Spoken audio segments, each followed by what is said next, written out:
Happy Tuesday, everybody. Today's Truth Bomb Tuesday. The Daily Spoonful title today or topic is Ketosis Isn't Dangerous. Hi, I'm Dr. Rose Petrilla, and we're going to cover this very important topic today because I still have people raising concerns about ketosis.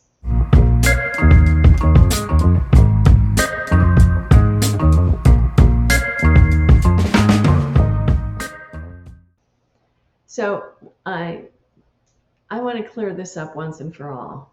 Ketosis is not ketoacidosis. And no, eating a ketogenic diet isn't going to make your blood acidic.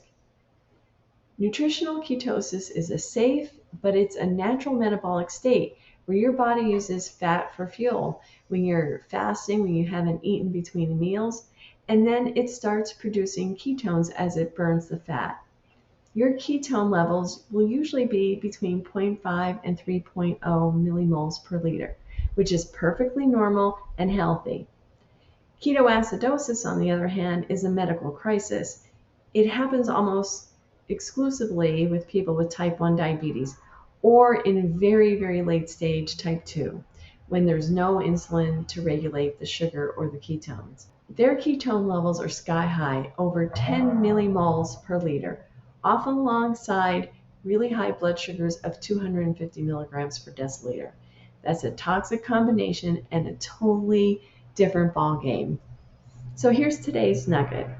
Think of ketosis as a campfire, warm, controlled, and safe.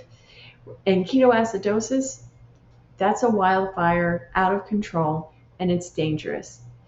Same fuel, but radically different contexts, under different circumstances.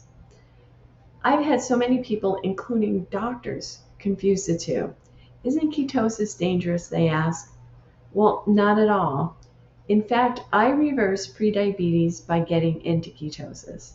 My labs didn't get worse, they improved. So you're not melting your insides, you're tapping into fat burning mode on purpose and with precision. You'll get a multitude of benefits by being in ketosis. And one thing you'll know right away is you won't get hungry in between meals because you have your own fuel to burn. I'll see you tomorrow on the Daily Spoonful.